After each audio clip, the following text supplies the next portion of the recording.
Bonjour, merci d'être avec nous en live pour ce Salon des maires digitalisés. Alors cette table ronde réunit Jacqueline Gouraud, ministre de la Cohésion des territoires et des relations avec les collectivités, Yves Le Breton, directeur général de l'Agence nationale de la cohésion des territoires, l'ANCT, et Stanislas Bouron, directeur général des collectivités locales. Vous allez prendre la parole, puis nous consacrerons un temps d'échange direct avec les internautes sous forme de questions-réponses. Madame la ministre, vous êtes la voix des territoires auprès du gouvernement. Vous souhaitez revenir sur l'action conjointe de l'État et des collectivités dans la gestion de crise, ainsi que sur la territorialisation du plan de relance. Je vous laisse la parole. Merci beaucoup. D'abord, vous dire que j'ai beaucoup de plaisir à retrouver les élus. C'est toujours un moment très fort de le congrès des maires qui se passe tous les ans au mois de novembre. Et évidemment, pour la ministre que je suis, c'est très important de pouvoir aujourd'hui échanger avec des élus.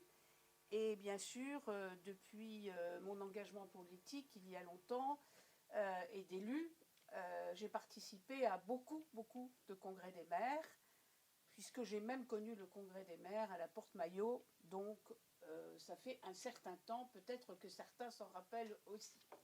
Alors bien sûr, le rôle de l'État et des collectivités territoriales pour les territoires est absolument fondamental. Le travail commun, et d'autant plus quand il y a une crise sanitaire. Alors bien évidemment, aujourd'hui, on sait qu'avec la deuxième période du Covid, il est très important de toujours échanger avec les collectivités territoriales pour que les politiques publiques s'appliquent sur les territoires. Alors, par exemple, prenons quelque chose de concret, les textes antigéniques qui viennent d'arriver sur le marché, si je puis dire, et qui viennent renforcer les tests, bien évidemment, pour qu'ils puissent se diffuser sur les territoires, il faut l'apport des collectivités territoriales. Mais il faut aussi que les collectivités territoriales s'insèrent dans la démarche, le protocole, si je puis dire, sanitaire que l'État développe. Parce que c'est bien l'État qui a la compétence sanitaire. Ça, c'est une chose. Mais évidemment, l'État ne peut pas faire sans les collectivités territoriales sur les territoires. C'est un travail complémentaire qui est évidemment très important pour lutter contre la crise du Covid. Vous dire aussi, bien sûr, que le plan de relance sert à accompagner aussi les élus, bien évidemment, et les collectivités territoriales, mais aussi les citoyens sur le territoire qui souffrent beaucoup de la crise du Covid sur le plan sanitaire, mais aussi sur le plan économique et social. Et bien évidemment, tout l'enjeu du plan de relance, dans un court terme, et puis à moyen et plus long terme, c'est que les territoires profitent, je dirais, de ce plan de relance. Je vous rappelle qu'il y a une enveloppe de 100 milliards, ce qui est énorme, avec 40% qui nous vient de l'Europe. Et nous avons donc la capacité à mettre sur les territoires, par l'intermédiaire des préfets, par l'intermédiaire aussi de la contractualisation, qui est une manière de travailler avec les territoires. Nous avons évalué que dans un premier temps, il était possible très rapidement de descendre sur les territoires, si je puis dire, pour parler simplement, environ 16 milliards d'euros, ce qui n'est pas rien, évidemment, comme apport sur les territoires, en plus, je dirais, des financements traditionnels qui sont sur les territoires. Donc, il y a, comme vous le voyez dans tout ce que je dis, un rôle en permanence complémentaire entre l'État et les collectivités territoriales. Le Premier ministre parle souvent du couple préfet-maire, et ça n'est pas simplement une expression, c'est une réalité sur les territoires. Les élus dans les départements sont très attachés à leur préfet de département. Et quand je dis cela, j'insère aussi les sous-préfets d'arrondissement qui jouent un rôle très important sous l'autorité du préfet et qui sont les relais. Il y a même des sous-préfets à la relance qui ont été nommés. Et donc, c'est très important que ce lien, Et je peux vous dire, j'ai lu l'enquête que les maires, enfin l'Association des maires de France a faite auprès des élus avec le CEVIPOF. Et j'ai vu que le couple maire-préfet était apprécié puisque 68% des élus interrogés sur un panel de plus de 4000 personnes disent qu'ils sont ravis de ou disent leur satisfaction par rapport au préfet. 68%, ce qui est évidemment très important. D'accord. Yves Le Breton, vous êtes directeur général de l'Agence nationale de la cohésion des territoires. Alors, pouvez-vous nous présenter déjà l'agence et ses programmes d'appui? Oui, bien sûr, avec grand plaisir. En fait, l'Agence nationale de cohésion des territoires est la concrétisation de ce que la ministre Jacqueline Gourault vient d'expliquer dans la relation entre l'État et les collectivités territoriales. C'est un outil créé par l'État, puisque c'est un établissement public d'État, mais entièrement tourné vers les besoins des collectivités territoriales, avec un conseil d'administration qui comprend 10 associations d'élus, dont l'Association des maires de France, bien sûr, avec une présidence de conseil d'administration qui est elle-même une élue, Caroline Cailleux, maire de Beauvais. Et donc l'ANCT, c'est aussi cette concrétisation de la relation de terrain entre le représentant de l'État au niveau départemental, puisque le préfet de département est le délégué territorial de l'agence, et les élus. Donc la volonté, c'est d'avoir des circuits les plus simples possibles, les mieux connus. La ministre a rappelé l'importance de la présence des représentants de l'État dans les territoires, le sous-préfet, le préfet, très, très connu des élus. Alors ensuite, qu'est-ce que fait l'Agence nationale de cohésion des territoires, puisque c'est une création récente, c'est le 1er janvier 2020 qu'il a vu naître. Eh bien, je le placerai sous le sceau du plan de relance, tel que la ministre vient de le présenter. En fait, 3 grands types d'actions pour l'ANCT qui, à chaque fois, sont autant de vecteurs de territorialisation du plan de relance au profit des projets portés par les collectivités locales. Il y a une première catégorie d'activités, c'est ce qui relève de la contractualisation entre l'État et les territoires, avec notamment cette semaine un nouvel outil important que sont les contrats de relance et de transition écologique annoncés par le Premier ministre et pour lesquels la ministre de la Cohésion des Territoires et la ministre de la Transition écologique ont œuvré pour que cet outil soit à disposition des territoires. Donc là, ça va être un nouveau vecteur de dialogue entre État et collectivités porteuses. Un deuxième axe de développement pour l'Agence nationale de cohésion des territoires, c'est ce qu'on appelle les programmes nationaux d'appui. Alors ça ne parle pas forcément à nos auditeurs. Je vais prendre quelques exemples très concrets qui, eux, sont bien connus. Action Cœur de Ville, sur la revitalisation des centres-villes dans les villes moyennes, donc qui est désormais sur 222 villes françaises, une action bien connue avec des actions en matière de commerce, en matière d'habitat, de logement, enfin une conception globale de la revitalisation de ces centres-villes. Et désormais, une déclinaison pour les petites villes, donc ça s'appelle Petites villes de demain, ça a été lancé par Jacqueline Gourault le 1er octobre dernier, donc là sur des communes plus petites, moins de 20 000 habitants, et qui jouent un rôle de centralité, donc ce sont des bourgs-centres. Donc là aussi avec le déploiement d'une méthode de travail qui fait à la fois un partenariat national et puis une application, elle, complètement locale. D'autres programmes portés par l'agence sont aussi bien connus des élus. Je pense à France Service, par exemple, sur le service public de proximité.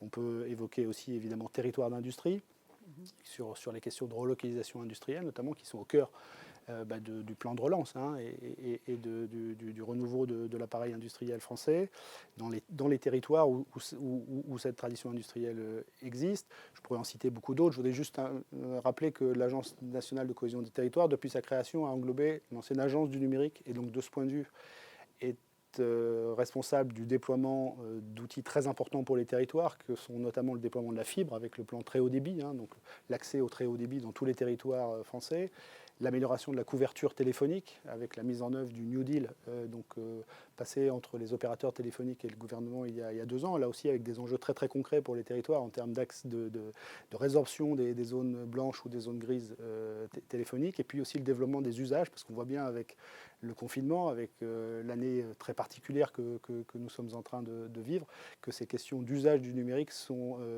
importantes partout, mais a fortiori dans les territoires, parce que c'est à la fois, ça peut être une contrainte, mais c'est surtout une formidable opportunité.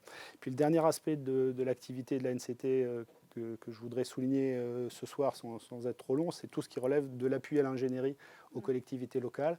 C'est un nouvel outil d'ingénierie. Absolument, donc pour aider des projets de collectivités locales qui n'ont pas forcément en elles-mêmes la capacité à pousser ces projets, à les faire aboutir, et qui ont besoin de ce point de vue d'une aide qui peut être aussi bien une aide apportée par l'État au travers de ses opérateurs, et de ce point de vue, l'ANCT est assemblée d'aide d'ingénierie, mais aussi en pleine complémentarité avec les collectivités territoriales qui elles-mêmes ont pu créer des opérateurs d'ingénierie. Enfin, tout ça, l'idée, c'est d'avoir une boîte à outils au profit des projets des collectivités locales. D'accord, très bien. Stanislas Bouron, vous souhaitez faire un point sur le rôle et les missions de la DGCL. On va vous écouter sur la question. Et quel est le rôle, les missions de la DGCL en faveur des élus locaux, et peut-être une mention sur la loi 3D. Oui, alors évidemment, la direction générale des collectivités locales est une direction d'administration centrale, comme on dit, donc qui est le bras armé des ministres et de la ministre en charge des collectivités territoriales pour mettre en œuvre la politique à l'égard des collectivités territoriales. Alors il y a plusieurs facettes qui font qu'on est au quotidien dans la relation et l'intervention en lien avec les collectivités.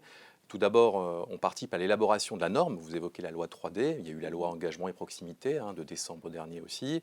Une norme qui est relative notamment aux règles d'organisation, de compétences des collectivités.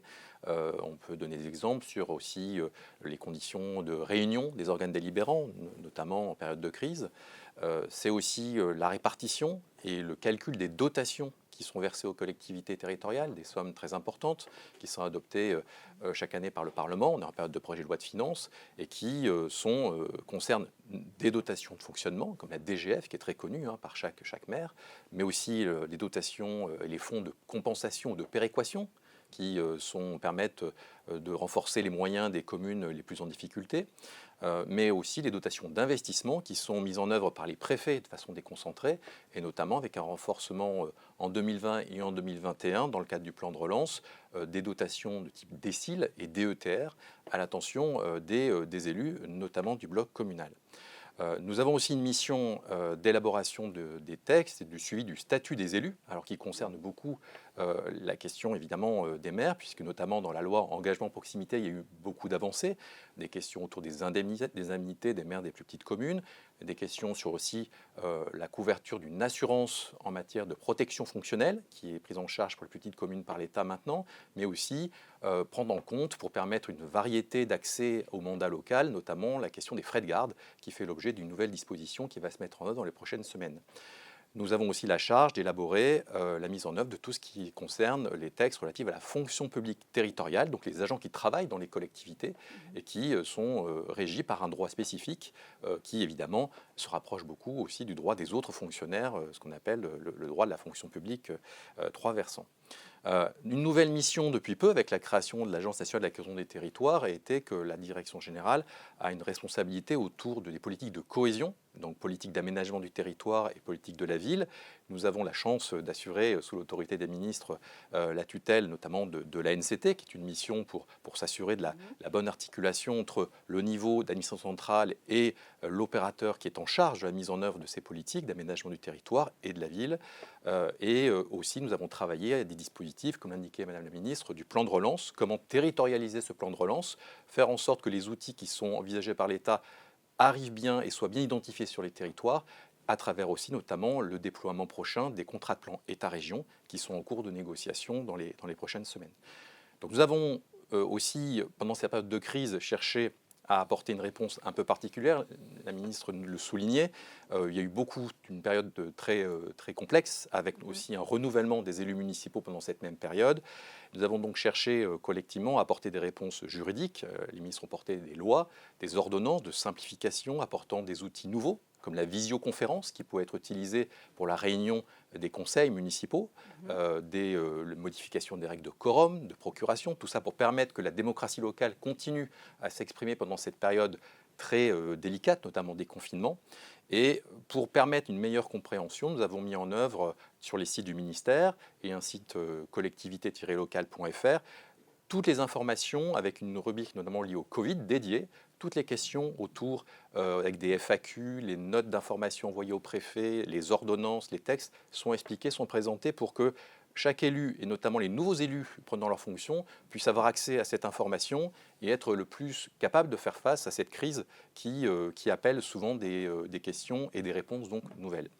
Voilà. Et pour la période qui nous a amené à renouvellement des conseils, nous avons diffusé sous l'autorité et sous le pilotage des ministres un guide des maires que je recommande, qui est en ligne, disponible, qui est une bible, comme on pourrait dire, de référence sur tout ce qu'un nouvel élu doit savoir, municipal, notamment un nouvel élu qui dirige une collectivité locale, en matière de compétences, de budget, de règles de responsabilité pénale, le cas échéant, d'organisation des collectivités, de rôle du préfet, le fonctionnement du contrôle de légalité, tous ces outils qui lui permettent aussi de prendre dans les meilleures conditions ses fonctions lorsque, effectivement, après cette période un petit peu délicate, ils sont arrivés à l'été à la tête de leur exécutif.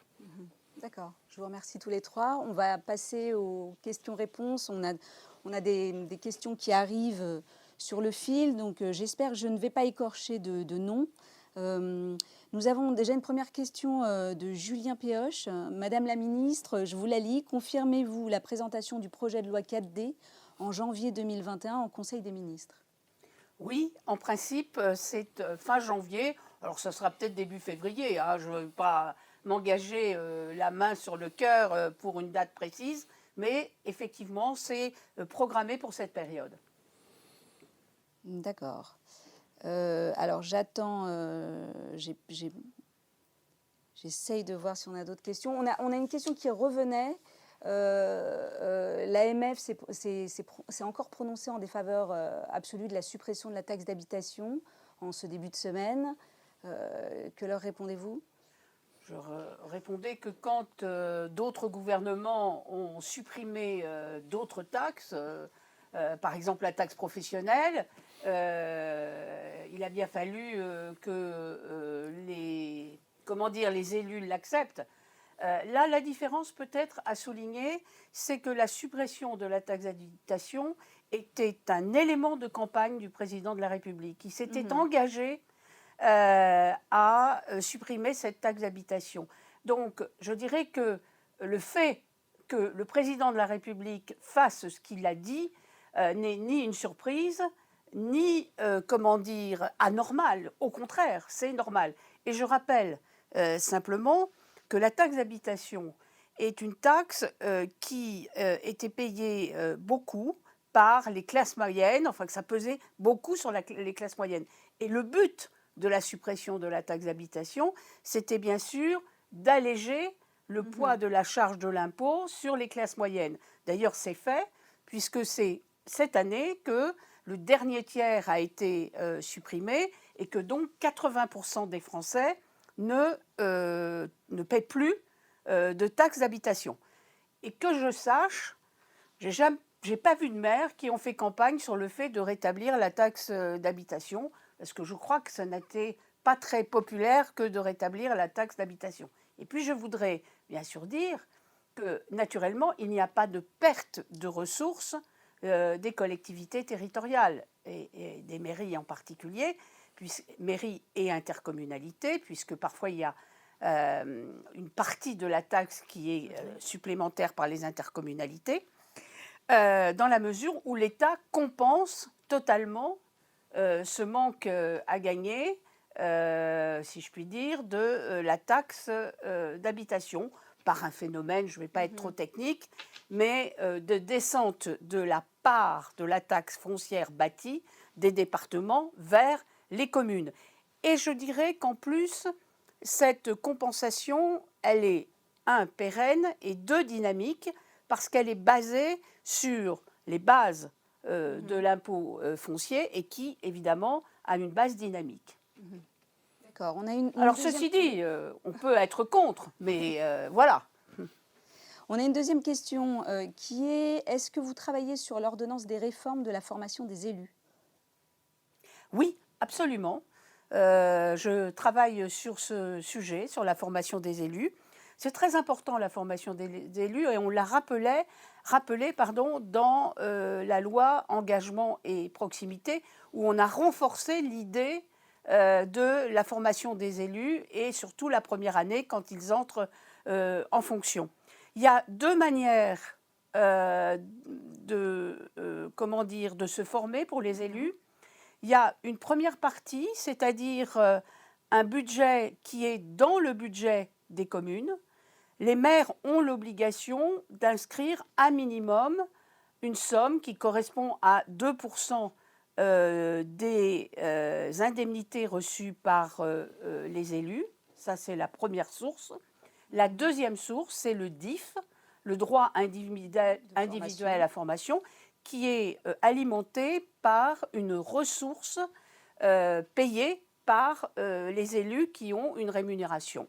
Et nous sommes en train, effectivement, de travailler sur cette ordonnance pour, mieux organiser, faire en sorte qu'il puisse aussi avoir, addition des deux systèmes pour avoir plus de moyens pour faire de la formation et puis rendre le système plus transparent.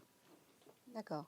J'ai une question assez longue pour vous trois.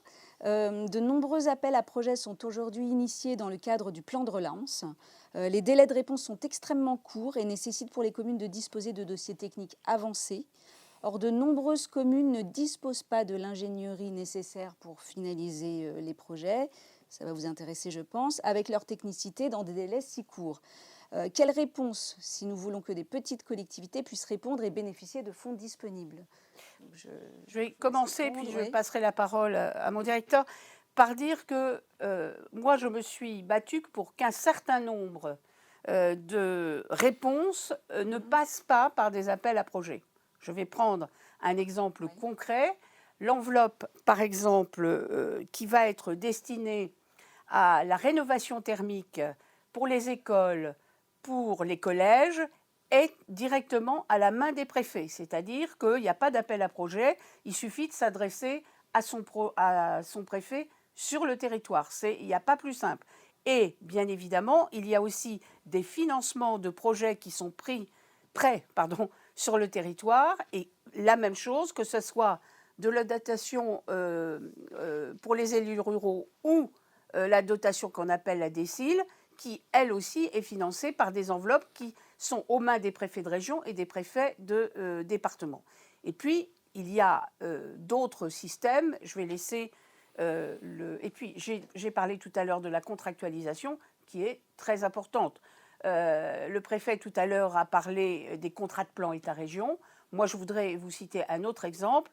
Les contrats de ruralité arrivent à échéance cette année. Donc, nous allons repasser des contrats de ruralité avec les intercos, parfois une interco, parfois deux réunis, ce qu'on appelle les PETR. Et là, on apporte l'argent en contractualisant avec le local sans aucune difficulté et sans passer par un appel à projet. D'accord. Monsieur Le Breton, les appels à projets, ça c'est aussi la base du processus de l'ANCT. Enfin, je dirais que c'est la base dans le sens où l'ANCT a été un peu créée pour justement mettre fin à une mécanique qui était souvent dénoncée par les élus, notamment les maires des petites communes, c'est-à-dire très descendante et avec effectivement ce qui était dans la question, c'est-à-dire des délais très, très stricts et un besoin d'ingénierie que ces collectivités ne pouvaient pas satisfaire. Donc sur les trois produits ANCT que je vous disais tout à l'heure, on est sur ces trois approches justement dans une mécanique qui est destinée à aider les collectivités, y compris les moins faiblement dotées, les plus faiblement dotées en ingénierie, à pouvoir profiter du plan de relance. La contractualisation, la ministre vient d'en parler, c'est effectivement l'idée de pouvoir, dans un document cadre, planifier des projets et des investissements avec les financements qui les accompagnent. Les programmes nationaux d'appui, je pense Action Cœur de Ville, les petites villes de demain, dès maintenant, sont vraiment des vecteurs aussi dans lesquels on appuie les collectivités et on les aide en matière d'ingénierie.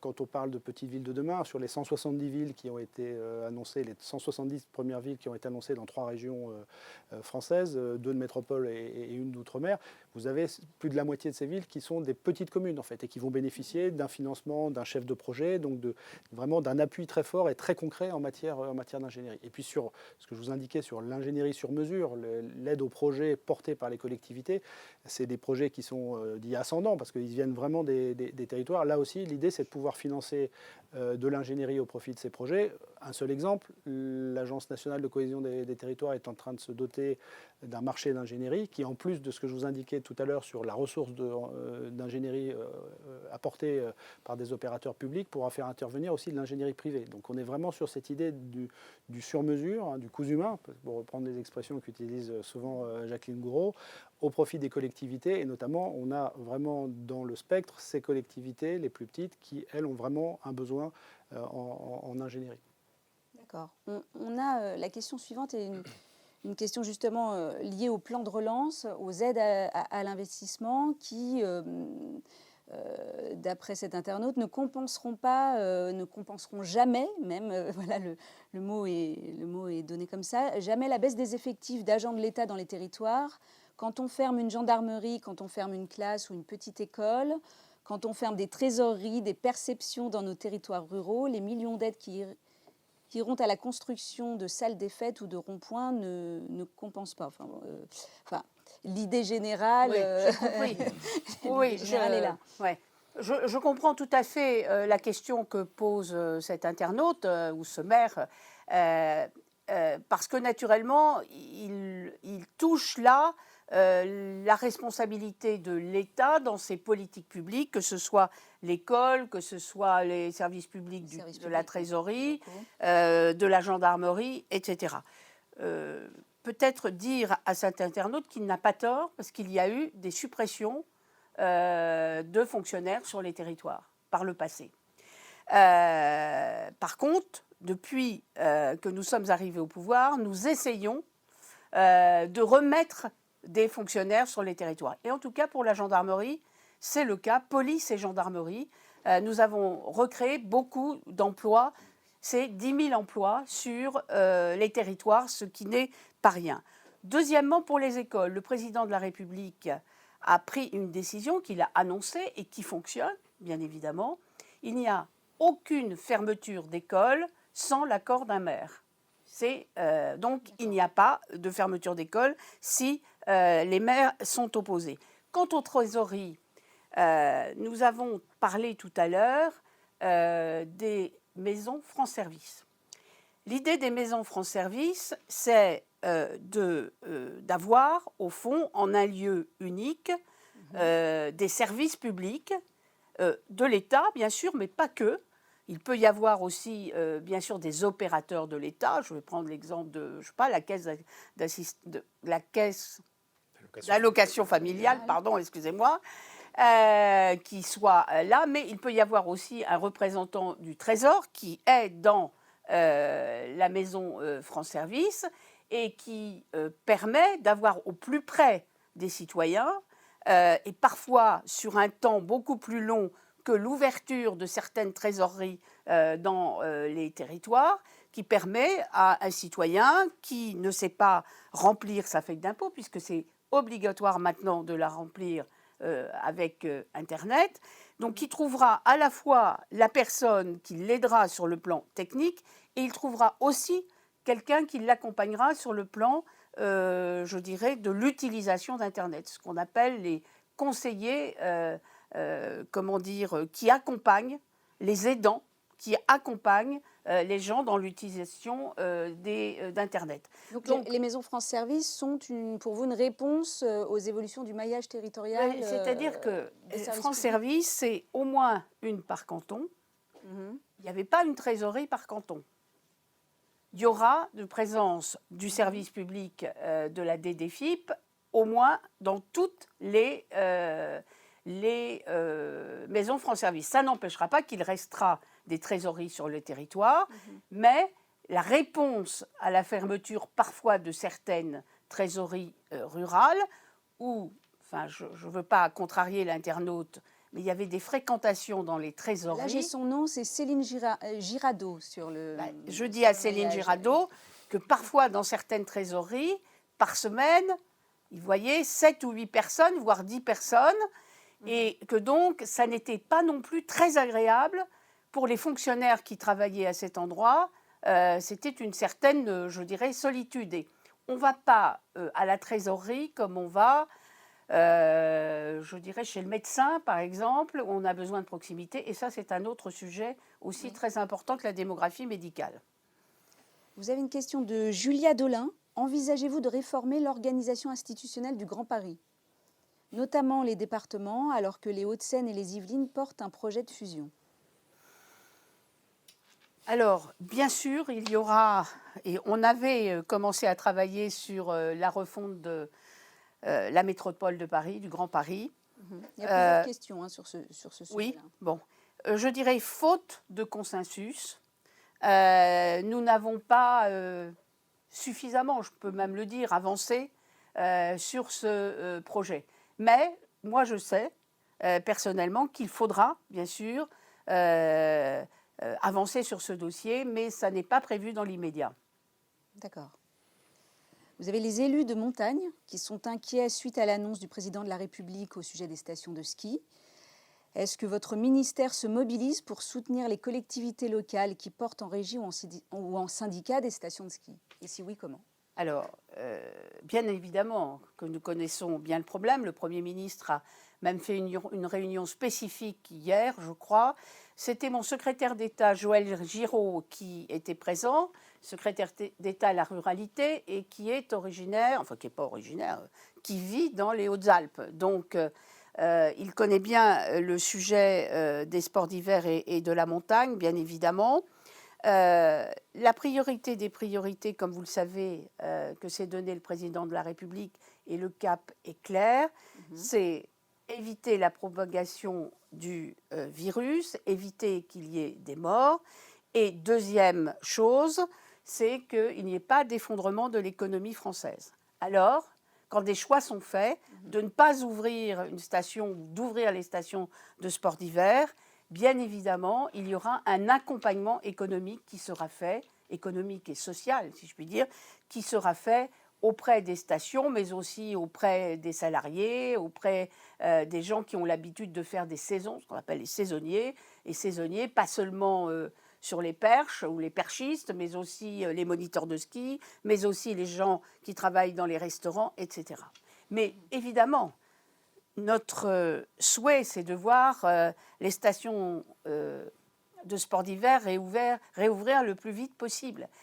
Mais il y a aussi, je le dis sans provocation, mais un certain nombre de grandes stations nous ont fait savoir que naturellement, alors ça dépend des lieux, hein, mais en gros, les vacances d'hiver, de Noël, c'est 20% de la saison des sports d'hiver. Ils disent, oui, ça ne nous plaît pas que vous n'ouvriez pas, mais en même temps, ils savent que s'il y avait par malheur une remontée de la crise du Covid, ça serait absolument toute la saison qui serait fichue en l'air. Donc, est-ce qu'il ne faut pas faire un effort en décembre pour s'assurer que février, et les vacances surtout de février, soient vraiment sauvegardées et qu'on soit sorti suffisamment de la crise du Covid? Mais en même temps, je comprends pour tous ceux qui ont des stations de sport d'hiver, évidemment, c'est très difficile à vivre. Une question de Véronique Gobe. Quels sont les dispositifs propres du plan de relance qui s'adressent aux territoires ruraux? Je crois que j'ai déjà dit tout à l'heure, en ce qui concerne la rénovation thermique, bien évidemment, mais il y a des décisions aussi qui sont prises au niveau national qui descendent sur les territoires, évidemment.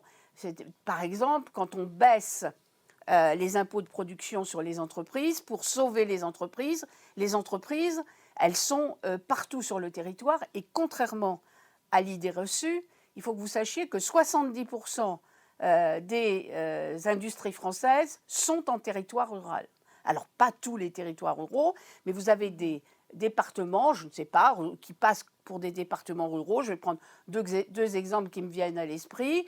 Le Maine-et-Loire, la Vendée, vous prenez toute la Bretagne qui est très industrialisée et qui ne passe pas pour être une zone densément peuplée.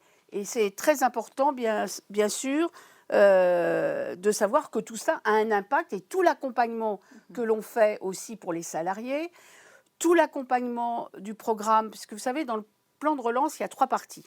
Il y a transition écologique, deuxième point, compétitivité, troisième point, cohésion des territoires et cohésion sociale des habitants sur les territoires.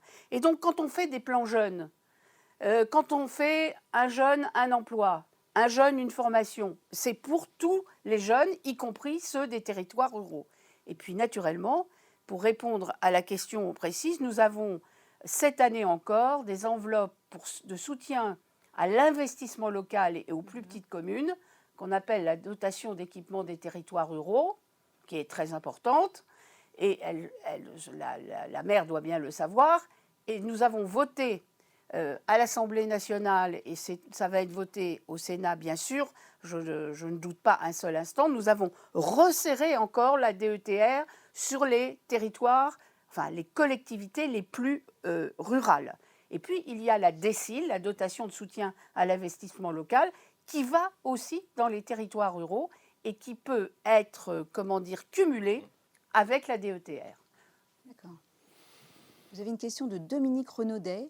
Est-ce que les CRTE vont permettre d'harmoniser les différents référentiels utilisés en matière de développement durable? Oui, les contrats de relance et de transition écologique, ils vont d'abord avoir une première vertu, c'est de rassembler en un contrat beaucoup de politiques qui étaient des politiques importantes, contractualisées, mais qui n'étaient pas dans un ensemble, si je puis dire. Et là, ce contrat va permettre d'avoir une vision globale de tout ce qui est contractualisé entre l'État et les collectivités territoriales. Oui, donc alors sur la question précise de la transition écologique, donc comme le nom l'indique, effectivement, la transition écologique est au cœur de ce qui sera ce que sera cette nouvelle formule de contractualisation, alors qui à la fois simplifie le paysage, c'est ce que vient de dire la ministre, et puis aussi permettra de développer dans les territoires, y compris les plus ruraux, puisque Jacqueline Gourault avait raison de rappeler que la première étape des CRTE, ça va être la nouvelle génération de contrats de ruralité, fusionnés avec les anciens contrats de transition écologique. Ça va être l'occasion de pouvoir diffuser cette culture de la transition écologique dans tous les territoires et surtout, là aussi, en appuyant les collectivités locales dans leurs projets avec de l'ingénierie. Parce que quand on parle de transition écologique, on est sur des sujets de nature diverse, mais qui sont des sujets qui demandent aussi de l'expertise technique. Et l'ANCT aura aussi cette fonction de pouvoir trouver cette expertise technique au profit des projets des collectivités territoriales. Je voulais simplement aussi indiquer que dans plusieurs des programmes qui existent aujourd'hui, la dimension de transition écologique est fondamentale. Quand dans Action Cœur de Ville ou dans Petite Ville de demain, on parle de reconstruire la ville sur la ville, d'utiliser des friches aujourd'hui inoccupées. Quand on évoque les sujets de rénovation bâtimentaire, comme le disait tout à l'heure la ministre, avec des appuis importants financiers dans le cadre du plan de relance, on est bien dans une démarche très concrète de transition écologique. Et de moindre consommation de l'espace agricole. La transition écologique, oui, c'est un domaine c'est un thème qui est revenu tout au long de ce oui, et qui est large, qui touche beaucoup de domaines. Oui. Alors, vous avez une question, Madame la Ministre. Après l'abandon du projet de fusion de la métropole Aix-Marseille-Provence et du département des Bouches-du-Rhône, la loi 3D4D sera-t-elle l'occasion pour le gouvernement d'affirmer un engagement particulier en faveur de la métropole d'Aix-Marseille, dans le but de lui donner un nouvel élan et d'en faire véritablement la deuxième métropole de France à rayonnement euro-méditerranéen qu'elle a vocation à être? C'est anonyme, je pense que c'est... Mais je peux répondre à cet anonymat. Je peux lui répondre que je le souhaite véritablement. J'ai beaucoup travaillé sur cette métropole Aix-Marseille. On avait des acteurs locaux assez divisés.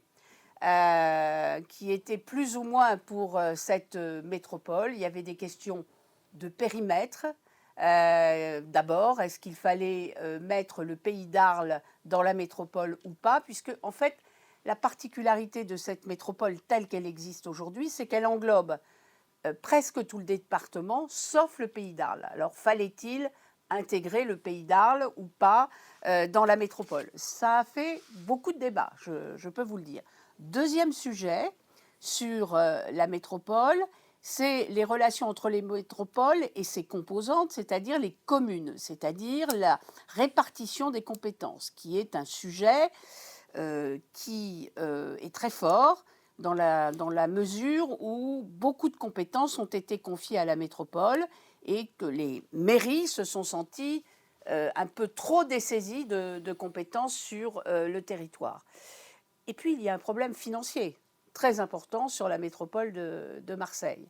Donc, il est clair que la présidente de la métropole et la maire de Marseille devront de concert travailler sur cette idée d'évolution de la métropole de Marseille, parce que là aussi, vous voyez, c'est très intéressant les questions qu'on nous pose. C'est quand est-ce que l'État va faire la métropole de Marseille ou quand est-ce que l'État va faire la métropole de Paris? La deuxième métropole de France ou pas alors? Là, alors, bien sûr, mais il y a Lyon qui s'insère là et qui ne serait pas content que je n'en parle pas, donc j'en parle. Mais vous voyez, c'est impossible de construire ces métropoles sans avoir un accord des collectivités territoriales.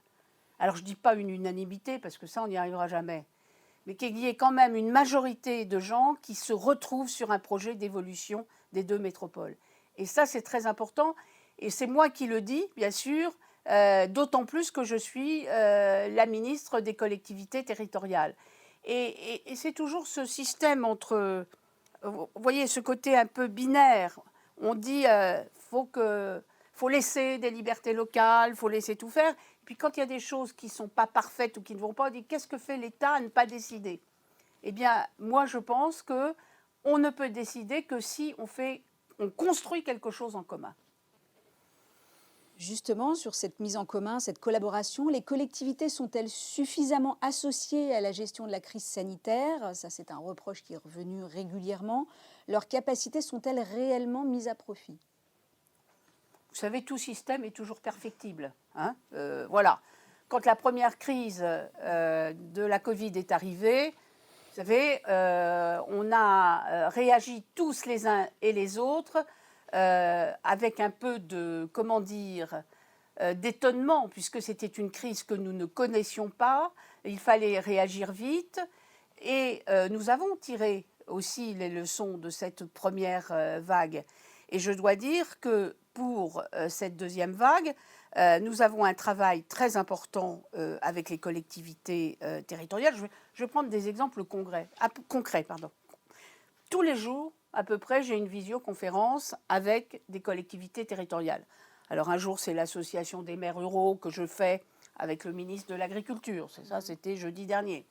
Le lendemain, c'est avec les départements qui ont des problèmes particuliers, sanitaires, avec les EHPAD, etc. Je le fais avec le ministre de la Santé, puisque bien sûr, je le fais avec les ministres compétents sur leur thématique. Hier, ou plutôt avant-hier, j'avais une visioconférence avec France Urbaine, c'est-à-dire les grandes villes, dont la présidente est la maire de Nantes. Nous avons eu une excellente réunion. Eux, ils étaient 5, c'est-à-dire leur bureau, 5 maires de grandes villes. Hein. Il y avait le maire de Grenoble, il y avait le maire de Toulouse, il y avait d'autres maires, mais bon, je vois. Et nous, il y avait c'était pas le ministre de la Santé qui pouvait être là, mais il y avait son directeur de cabinet. Et puis j'avais le préfet Vedel, qui préside maintenant la CIC, c'est-à-dire la cellule interministérielle de crise, et qui gère toute l'affaire de la crise du Covid. Et nous avons échangé. On a eu sur plusieurs sujets, mais le sujet d'actualité, c'était les tests antigéniques, comment les utiliser, comment les maires pouvaient les utiliser, quel était le contact avec l'ARS, le préfet, quelle était la cible qu'il fallait avoir. Et ce qui était très intéressant, c'est que le préfet Vedel a bien expliqué, bien évidemment, que tester les gens, c'est une chose. Mais une fois que vous avez testé des gens, qu'est-ce que vous faites avec les résultats? Après, il faut protéger les gens, isoler ceux qui sont contagieux. Et donc, c'est toute une chaîne sanitaire dont est responsable l'État, puisque vous savez que c'est l'État qui a la responsabilité de la crise sanitaire, mais qu'ils ne peuvent pas faire sur toute la France sans l'aide des collectivités territoriales. Donc nous avons fait une réunion extrêmement constructive sur ce sujet. Voilà, et j'en fais comme ça tous les jours. D'accord. Il y a quand même encore des questions sur Oui, mais ça, je sais. des reproches sur cette collaboration. Oui, mais il y en a aussi qui ont un principe, c'est que ça ne marche jamais. Je le sais, je les entends tous les jours aussi. Vous avez Yves Atout qui vous dit « Les lois de décentralisation Defferre et Raffarin avaient entre autres pour objectif de rapprocher les lieux de décision politique des citoyens. Il est admis que c'est le contraire qui s'est développé. » Bon, ça c'est le constat d'Yves Atout. Suite de la question, la future loi 3D va-t-elle remédier à cet échec ? C'est amusant parce que c'est sûrement quelqu'un de jeune qui dit ça, parce que moi je suis assez vieille pour avoir connu la période hantée de fer. Je n'étais pas encore élue, je dois dire, mais enfin, bon, j'ai été là. Et où, par exemple, le conseil général, comme on disait à l'époque, était présidé par le préfet. Les lois de fer ont été des immenses lois de décentralisation. D'un seul coup, le département avait un élu à sa tête qui gérait sa collectivité territoriale. Enfin, je veux dire, la décentralisation, d'abord c'est inscrit dans la Constitution que la République est décentralisée. La deuxième, il y a eu beaucoup de transferts de compétences. Il y a eu des transferts de compétences sous Raffarin également. Et bien évidemment, les élus gèrent leurs compétences. Enfin, ça se saurait si c'était le préfet qui donnait des ordres au président de région ou au président de département. Ça n'existe pas. Ce qui peut exister encore, c'est parfois des doublons qui persistent. Et il faut veiller, effectivement, dans la loi que nous préparons, à, autant que faire se peut, supprimer les doublons. Mais peut-être faire comprendre aussi à tous ceux qui me posent cette question que quand je vais sur les territoires et que je rencontre les élus et les citoyens, parce que je suis allée partout dans toute la France depuis que je suis ministre, et j'aime particulièrement être sur les territoires, c'est que les Français et les élus qui les représentent sur les territoires sont très attachés aux libertés locales, très attachés à la décentralisation.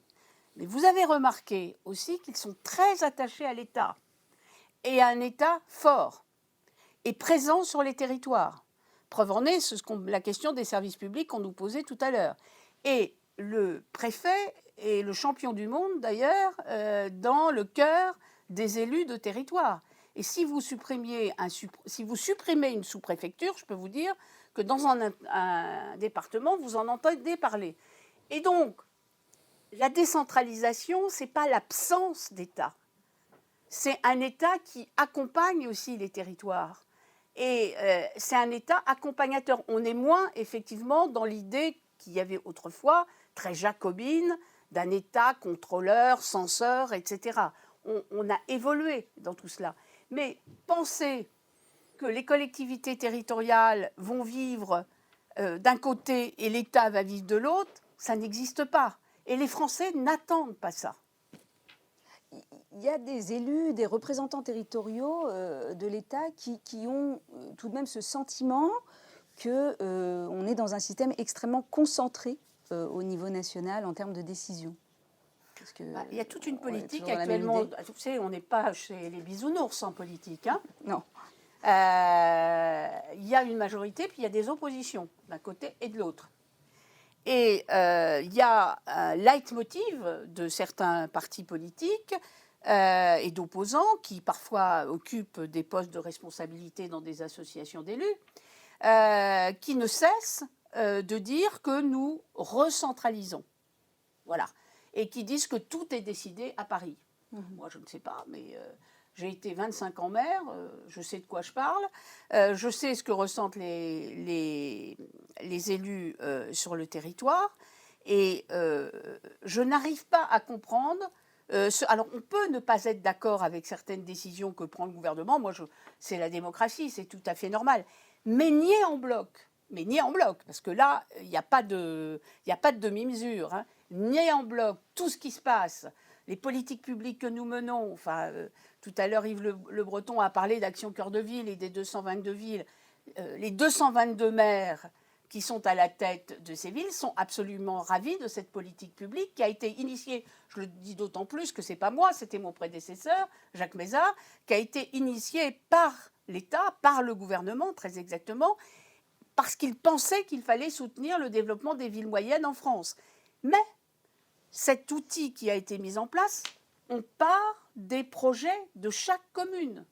Et on n'impose pas une maquette en disant vous allez faire votre commune comme ça, construire je ne sais pas quoi. C'est eux qui décident et on accompagne les villes. Donc je n'arrive pas à comprendre, enfin c'est une technique d'opposition, il faut le savoir. Et encore une fois,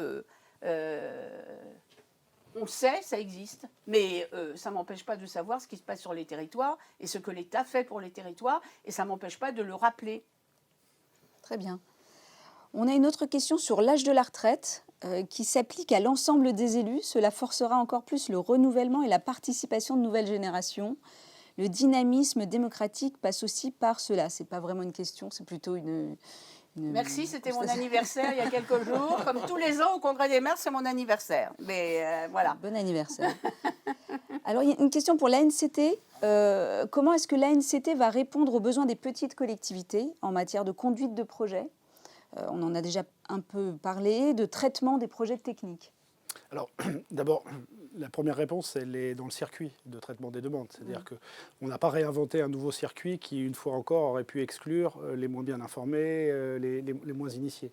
Donc les petites communes, elles ont des référents qu'elles connaissent bien. Le maire connaît bien son sous-préfet ou sa sous-préfète, connaît bien son préfet ou sa préfète. Peut connaître aussi bien le directeur des territoires, parce que les services techniques de l'État sont aussi des services très importants en la matière. Donc ça, c'est le premier élément. Deuxième élément, c'est que les projets portés par les petites communes peuvent être de nature différente. Il y a des projets qui aujourd'hui trouvent bien leur solution. Quand un maire souhaite refaire sa salle des fêtes ou des projets de cette catégorie, la ministre y faisait allusion tout à l'heure, l'État peut intervenir au titre de la dotation d'équipement des territoires ruraux. Il y a des plans de financement qui se mettent en place. Enfin, c'est des choses qui sont, je le dis en tant qu'ancien préfet de département, qui sont aujourd'hui bien connues. En revanche, il peut se poser que sur tel ou tel dossier, dont la complexité, le thème, pose des difficultés particulières. Là, l'élu a besoin d'un appui particulier. Et c'est là que la mécanique ANCT peut se mettre en place. D'abord parce que le contact de proximité, c'est le référent de l'État. Autour du référent de l'État se met en place un comité local de cohésion territoriale avec les grandes collectivités, les représentants de toutes les autres collectivités, avec aussi les opérateurs qui, au niveau départemental, par exemple, sont à même de pouvoir appuyer un projet. Je pense aux agences d'urbanisme, au CAUE, aux agences techniques départementales. Donc vraiment toute cette ressource en ingénierie qui peut être mise à disposition du territoire. Et puis quand l'analyse locale est faite que cette ressource n'existe pas au niveau local, c'est à l'ANCT d'intervenir de manière plus centrale. Donc l'idée, c'est qu'il faut que ce soit transparent pour l'élu, le plus simple possible, et donc en fonction d'une analyse qui part du territoire et pas d'une analyse qui est celle d'un bureau parisien et qu'on projette ensuite vers les territoires. Si vous permettez aussi, en général, les communes sont dans des intercommunalités. Et d'ailleurs, l'association des maires s'appelle l'association des maires et des établissements publics de coopération intercommunale. Donc, ce qui est très important, c'est que naturellement aussi, l'intercommunalité a parfois aussi pu créer de l'ingénierie pour aider, s'il y a une grande ville qui crée de l'ingénierie pour aider les plus petites. C'est une mutualisation, bien sûr, qui se fait au niveau de l'intercommunalité. Et comme l'a dit tout à l'heure le préfet Yves Le Breton, nous sommes là en complémentarité des territoires. C'est-à-dire que ce n'est pas une obligation de s'adresser à l'ANCT s'il y a des ressources locales suffisantes. Mais il y a des départements très ruraux où il n'y a que très peu de ressources locales. Et c'est aussi introduire l'idée qu'on ne fait pas tout exactement pareil sur les territoires. Parce que la situation, il y a un mythe de l'unité du territoire et de l'unité de la France, mais quand vous vous promenez et que vous traversez les départements de la Creuse, de l'Allier, etc., vous voyez bien que vous n'êtes pas dans les mêmes départements que des départements beaucoup plus urbanisés, etc. Et que donc, il faut apporter des réponses adaptées au territoire. L'ANCT est là pour répondre davantage aux territoires isolés, aux territoires justement qui n'ont pas d'ingénierie autour. Alors clairement, et ça a été dit pendant toute la discussion parlementaire qui a conduit à la création de l'agence, c'est vrai que l'agence, elle est effectivement focalisée sur les besoins de ces collectivités les plus fragiles, les moins bien équipées en ingénierie. Mais pour cela, il faut effectivement mettre en place tout un réseau de relations dans la complémentarité. Enfin, j'insiste bien là-dessus parce que certaines inquiétudes avaient pu naître et elles ont été, je pense, largement atténuées au travers de la discussion parlementaire. Et nous mettons en œuvre aujourd'hui une méthode qui est avant tout une méthode coopérative. Donc mais on est vraiment concentré sur effectivement les besoins de ces collectivités, avec une mutualisation qui est aussi bien une mutualisation des moyens de l'État que aussi des collectivités elles-mêmes, puisque la ministre le rappelait, les intercommunalités jouent un rôle important en matière d'ingénierie au profit des communes. On peut aussi dire que des initiatives existent de mutualisation entre des métropoles, par exemple, et des intercommunalités adjacentes, enfin, ce qu'on appelle les contrats de réciprocité. Enfin, donc tout ça est en mouvement, si vous voulez. Et donc la NCT, c'est une brique de plus, je dirais, dans un paysage qui est déjà un paysage bien organisé. Bien. On a une question sur l'avenir des contrats de Cahors. Ah oui. Alors, écoutez, je vais vous faire une réponse assez simple. 1, les contrats de Cahors sont suspendus. 2, ils sont suspendus à cause de la crise du Covid. 2, vous voyez bien les conséquences de la crise sanitaire sur les collectivités locales, et donc l'idée de suspendre le contrat de Cahors, mais vous voyez aussi les conséquences financières sur le budget de l'État. Parce que, vous voyez, il y a un moment où tout ça, ça concerne les Français, parce que les Français sont des contribuables locaux et des contribuables nationaux. Donc, évidemment, à la fin de cette crise, dont on espère que ça viendra le plus vite possible, je pense qu'il faudra, sur le plan financier, mener une réflexion entre l'État et les collectivités territoriales sur les relations financières entre l'État et les collectivités territoriales. Vous voyez bien que là, les données ont quelque peu évolué. Les maires de banlieue sont très inquiets des conséquences de la crise. Quelle réponse pouvez-vous leur apporter ? Alors, sur ce sujet, effectivement, je crois qu'un certain nombre de maires ont fait part de leurs inquiétudes par rapport à notamment les conditions de mise en œuvre du plan de relance et ont réclamé d'avoir toute leur place. Il a été indiqué qu'ils bénéficieraient évidemment, ce qui était déjà prévu en fait, d'un certain nombre de mesures qui figurent dans le plan de relance. J'en citerai deux natures différentes dans les 3 blocs qu'a présenté la ministre. Tout d'abord sur le volet, on va dire, cohésion. Tous les dispositifs autour des plans Un jeune, un emploi, et tous les dispositifs autour du plan en matière de compétences, PIC, vont bénéficier avec un volume très important de moyens fléchés vers les territoires dits QPV, quartier politique de la ville. Ils auront donc un soutien spécifique sur l'accompagnement, puisque c'est un enjeu très fort, l'accompagnement des gens en demande d'emploi pendant cette période particulièrement difficile. Deuxième volet, c'est le volet soutien financier à des opérations comme d'autres collectivités. La ministre le soulignait au titre de la rénovation thermique, par exemple. Il a été bien indiqué que, tout comme les territoires ruraux ne devaient pas être oubliés, les territoires en quartier politique de la ville doivent être aussi accompagnés et bénéficier de ces crédits en matière de rénovation thermique à la hauteur de leur population. Et donc faire un objet d'un soutien particulier, notamment lorsqu'on a des territoires qui bénéficient, qui sont sous les programmes ANRU, de rénovation urbaine. Il faut pouvoir, s'il y a des projets qui n'avaient pas pu être lancés, notamment de rénovation d'une école en matière thermique, de pouvoir l'accompagner à travers ces nouveaux outils qui vont être déconcentrés entre les mains des préfets de régions et de départements. Et puis, les crédits politiques de la ville, portés par le ministère de la Cohésion des Territoires et des Relations avec les collectivités territoriales, permettront aussi, puisqu'ils augmentent de 10% cette année, d'accompagner notamment autour d'un axe en faveur de l'emploi, avec un soutien dès la fin de l'année, une prime aux entrepreneurs dans ces quartiers qui ont des difficultés financières, qui vient en plus des dispositifs mis en œuvre dans le cadre du dispositif Fonds national de solidarité, mis en œuvre par le ministère de l'économie, bénéficieront d'un soutien spécifique parce qu'on sait aussi qu'il ne faut pas que le réseau économique présent sur ces territoires disparaisse pendant cette période de grande crise.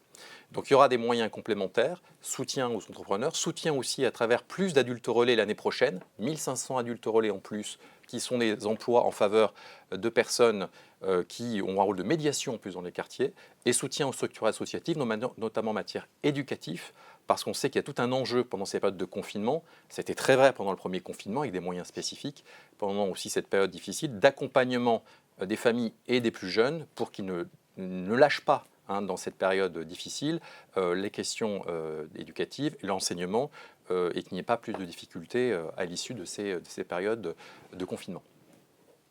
Très bien. Comment peut évoluer la responsabilité partagée entre les représentants de l'État et les élus territoriaux, le rôle de l'ANCT sur ce volet en termes de méthodologie ? Alors, d'abord, comme je l'expliquais tout à l'heure, l'ANCT, c'est un lieu de rencontre entre l'État et les collectivités locales, un conseil d'administration qui est très révélateur de cette relation. Madame la ministre évoquait tout à l'heure le couple maire-préfet. Il se trouve que l'ANCT, c'est un directeur général qui est du corps préfectoral, et une présidente qui est elle-même maire d'une ville. Donc, même symboliquement, c'en est la démonstration. Et cette démarche, elle se retrouve complètement au niveau territorial. Ce que disait tout à l'heure Jacqueline Gouraud, moi je l'ai retrouvé complètement en responsabilité dans les territoires, sur tous les sujets qui se posent. Le préfet, le représentant de l'État, est aux côtés des collectivités locales, à la fois dans un rôle d'accompagnement, à la fois aussi dans un rôle d'information et de relation entre le niveau territorial et le niveau central, et toujours dans le sens de l'intérêt général. Parce que c'est quand même ce qui nous réunit tous, élus ou responsables de l'État. On travaille pour nos concitoyens dans le sens de l'intérêt général. Et donc je pense que l'ANCT, de ce point de vue-là, est vraiment une concrétisation de cette relation de travail. Alors j'ai développé sur les différents aspects de ses activités, mais je pense que fondamentalement, que le législateur ait souhaité, à l'initiative du gouvernement, et donc sur une idée qui a été exprimée par le chef de l'État, mais aussi par des associations d'élus et par des parlementaires, c'est une idée qui a été exprimée à plusieurs reprises, que cette Agence nationale de cohésion des territoires ait pu naître et puis se développer donc pour sa première année d'existence en 2020, c'est bien la concrétisation de cette qualité de relation de travail qu'on souhaite entretenir entre l'État et les collectivités. Que peuvent faire les élus pour soutenir le commerce de proximité, leur commerce de proximité, le commerce local ? Alors, d'abord, peut-être commencer par la bonne nouvelle, c'est que les commerces de proximité vont réouvrir, évidemment, sous condition de respect des sanitaires, enfin, voilà, de distanciation sociale, de gestes barrières, etc., etc. Évidemment, d'abord rappeler que l'État a mis en place un accompagnement financier très important pour les petits commerces. Et dans cette deuxième vague de crise, on peut aller jusqu'à un soutien quand le chiffre d'affaires n'existe plus, qui va jusqu'à 10 000 € par mois. Donc c'est un soutien qui est très important. Et puis, bien sûr, avec le chômage partiel aussi des salariés de l'entreprise.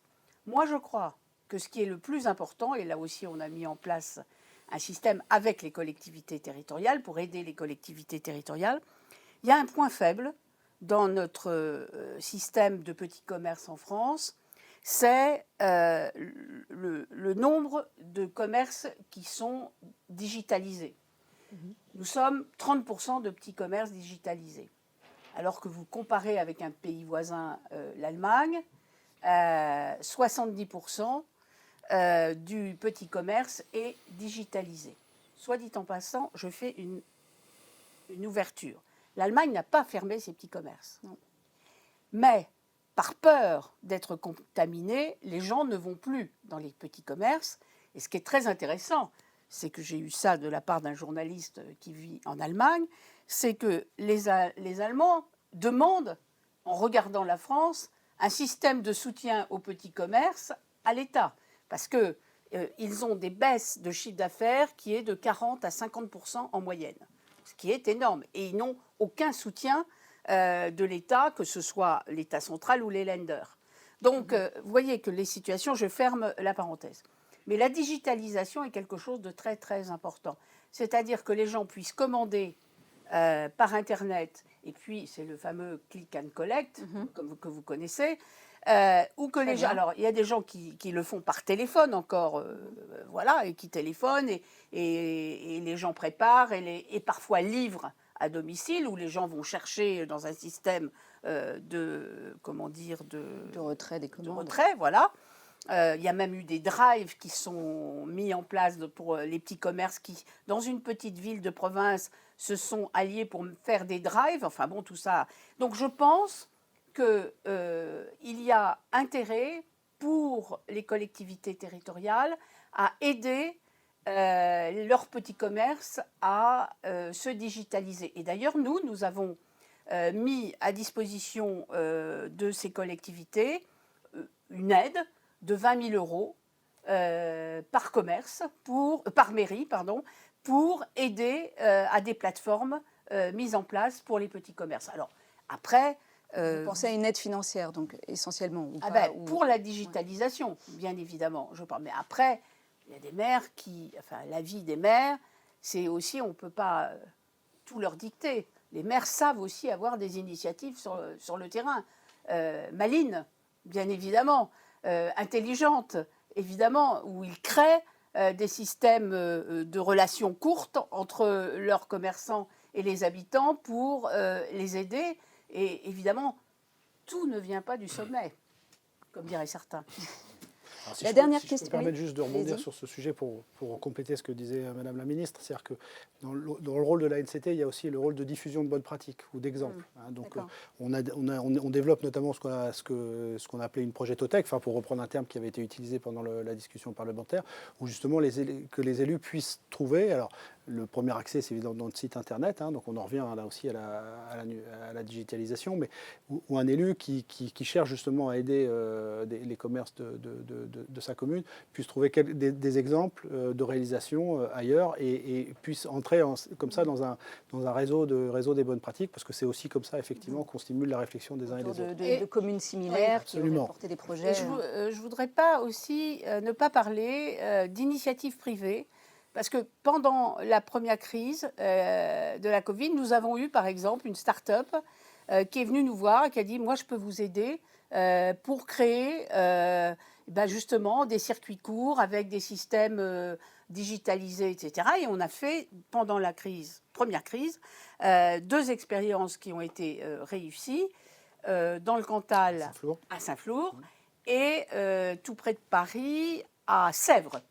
Et c'est sur l'initiative d'une start-up privée, d'un jeune, et qui est venu proposer l'aide. Et bien sûr, il le faisait de façon bénévole pour, au fond, lancer un système. Et je trouve qu'il faut aussi montrer que dans cette crise, toute la société s'est mobilisée, enfin beaucoup en tout cas se sont mobilisés au service des autres. Très bien. On a une dernière question. Le 1 million d'euros de dotation de soutien à l'investissement local supplémentaire faisait l'objet de 2 appels à projets, dont le premier arrivait à échéance à la mi-octobre et le second prévu pour décembre 2020. Pourriez-vous effectuer un point d'étape sur les montants et les types de projets déjà soutenus? Alors d'abord, c'est pas 1 million. D'Erol Youlal. Oui, alors il faut lui dire d'abord que c'est pas 1 million, c'est 1 milliard oui. Supplémentaires. Et je ne vois pas de quel appel à projet à quoi il fait référence. Parce qu'il n'y a pas d'appel à projet pour ce milliard. Non, c'est C'est 1 milliard supplémentaire sur des projets locaux. Et qui a été mis à disposition dès l'été lorsque les crédits ont été votés, puisque c'est de la dotation spécifique de la DSIL, à disposition des territoires et pour lesquels effectivement les préfets travaillent avec les élus pour déterminer une programmation qui avance bien. Des projets déjà identifiés? Des projets qui sont en cours qui étaient là, qui sont en cours d'identification et qui arriveront. Et les choses se déroulent très bien avec un niveau de consommation très satisfaisant, sans passer par de l'appel à projet, mais par une mécanique aussi, tout le réseau qui était évoqué, le réseau local. Les collectivités avec l'État travaillent, échangent, identifient les projets qui sont prêts, puisqu'il faut engager les crédits rapidement.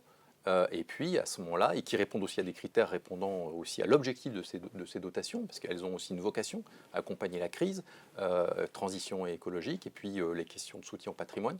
Et si on est bien là-dedans, les financements sont mobilisés. Et il n'y a pas de date de réponse particulière et pas d'appel à Évidemment, cette projet. personne n'a pas toutes les informations. Mais c'est bien, on le Il faut lui aller donne, sur nos c'est ça sites, qui est il faut bien. aller sur nos sites, il y a toutes les informations Voilà. et demander à son préfet. On Voilà. va sur les sites, très bien.